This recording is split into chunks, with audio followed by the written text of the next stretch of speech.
수학 성적을 올리고 공부 잘하는 습관을 들이는 것은 꾸준한 학습 태도가 필요하겠죠. 그보다 더 중요한 것은 이해하고 알게 된 것을 아깝게 놓치지 말고 노래 부르듯 암기해서 어디든 적용할 수 있도록 숙달시키는 것입니다. 이 실천 부족 때문에 항상 아쉬운 결과를 가져오죠. 수학도 암기해서 적용할 수 있도록 반복해서 기억시켜야 합니다. 인간이 할 수 있는 유일한 방법이라고 생각해요. 자, 원과 원의 내집하는 삼각형이 주어져 있습니다. 자, 일반적이죠. 자, 그런데 특징이 있습니다. 특징이 BM이라는 중선이죠. 그죠? 이 중선입니다. 이 중선이 현 AC를 2등분하고 있죠. 그죠? 자, 2등분한 것이 눈에 띕니다. 자, 그냥 나온 것은 아닙니다. 내집하는 삼각형은 일반적이라지만 여기서 중선에서 2등분 했다는 것은 큰 이슈죠. 그죠?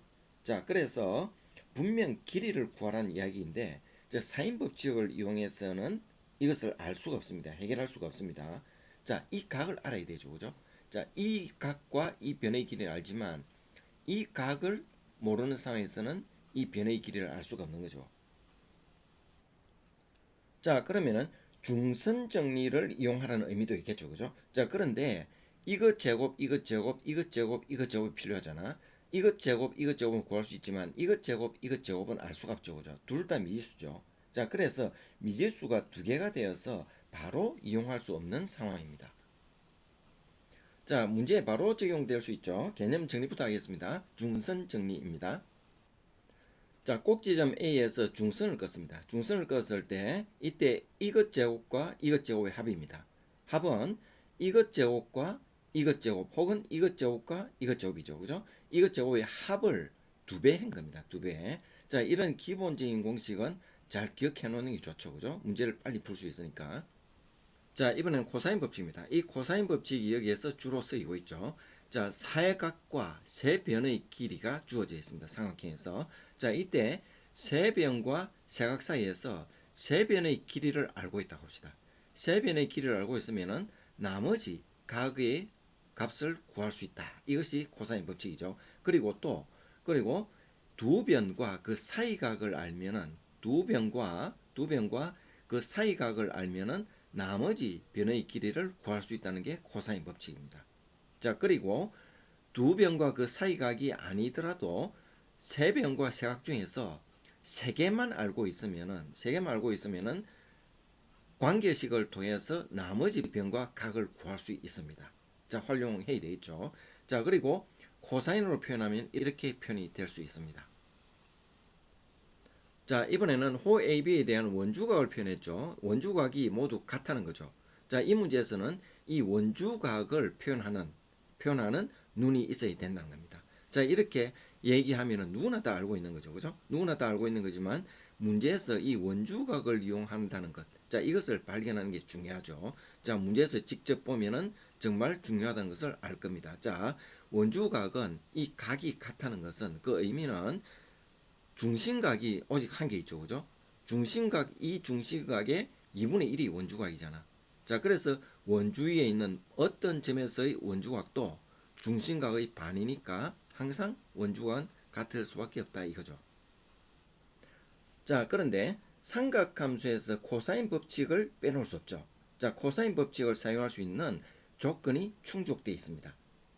세 각과 세 변 중에서 두 변과 한 각을 알고 있는 거죠. 그죠? 자, 두 변이 주어져 있습니다. 삼각형 ABC에서 두 변의 길이가 주어져 있고 그리고 코사인 각이 주어져 있죠. 그죠? 자, 그래서 식을 구성하면 이렇게 되죠. 그죠? 삼각형 ABC입니다. 그래서 AC를 X로 둔다면은 2차 방정식 꼴이 되어서 2차 방정식의 근으로 표현되는 거죠. 그죠? 자, 그래서 X가 4가 되었습니다. 자, AC의 길이가 4가 된 거죠. 자, 최종 목표는 이 DM의 길입니다. DM 길이. 이 DM의 길인데 이 DM의 역할이 지금 이 상태에서는 뚜렷하게 보이지 않죠. 그죠? 자, 이때 원의 성질이 나오는 겁니다. 자, 원의 성질 AB 호죠. 그죠? 호 AB에 대한 원주각이 같다는 것이 눈에 띄어야 되겠죠. 그죠? 자, 그러면 삼각형 ADM과 그리고 CMB 이 삼각형이 닮음이 된다는 것을 확인할 수 있죠. 그죠? 막곡지각 그리고 원주각으로서 같고 그럼 나머지 A각으로 같을 수밖에 없죠. 지금처럼 원주각을 이용해서 서로 두 삼각형이 닮음이란 것 이거 찾아내는 게 쉬운 것은 아닙니다. 그렇죠? 자, 그래서 이런 도형의 모습을 기억하고 암기되어 있어야 한다는 이유가 이겁니다. 그렇죠? 그래서 다음 문제에서도 적용할 수 있어야 되겠죠. 그죠? 그래서 이 과정을 모두 기억할 수 있도록 잘 외워두는 게 가장 우선이 되어야 됩니다. 자, 수학도 이렇게 각각 과정을 암기하고 있어야 다음 단계를 진행할 수 있는 거죠. 자, 이제 두 닮은 삼각형입니다. 이 닮은 삼각형에서 DM의 길이를 구할 수 있다는 것을 알 수 있죠. 그죠? 자, 그럼 DM의 길이와 대응되는 변은 이거죠, 이거. 자, 2가 나와 있습니다. 자, 그리고 또 이 삼각형에서 변의 길이 알고 있는 것이 또 2죠. 그죠? 자, 2와 대응되는 변은 이거죠, 이거. 이 길이를 모르고 있습니다. 이 길이만 구하면은 DM의 길이를 구할 수 있다는 걸 알 수 있죠. 그죠? 닮은 비를 이용해서. 자, 그럼 이 길이를 구하는데 이 길이는 이 변의 길이를 모두 다 알고 있으니까 중선 정리를 이용해서 이 길이를 구할 수 있죠. 이 중선 정리 있습니다. 자, 이것을 이용해서 이 공식을 이용해서 MB의 길이를 구할 수 있고 또 사이각과 두 변의 길이를 알고 있죠. 그죠? 자, 그래서 이 변의 길이를 코사인 법칙을 이용해서도 구할 수 있죠. 자, 코사인 법칙과 준성 정리 둘 다 이용해서 구할 수 있습니다. 자, 그럼 최종적으로 이 삼각형과 이 삼각형이 닮았죠. 그죠? 닮음을 이용해서 닮은비를 구성합니다. 닮은비를 구성하면은 DM의 길이가 바로 나오죠. 그죠? 5분의 4루트 10이 됩니다. 자, 두 개의 삼각형이 주어져 있죠. 자, 참고하면은 호 AB에서 원주각을 만들었습니다. 자, 그러면은 이때 이 두 삼각형이 닮은 삼각형이 되죠. 그죠? 자, 이 말은 DC라는 호에서 역시 원주각을 만들었습니다. 역시 마찬가지로 두 삼각형이 닮음이 되죠. 그죠? 자, 이 구조. 그리고 또 AD에서 원주각을 만들었죠. 그리고 CB에서 원주각을 만들었죠. 그럼 이 두 삼각형이 역시 닮음이죠. 자, 이 구조 똑같이 닮은 비를 이용하면은 DM의 길이가 나오게 됩니다.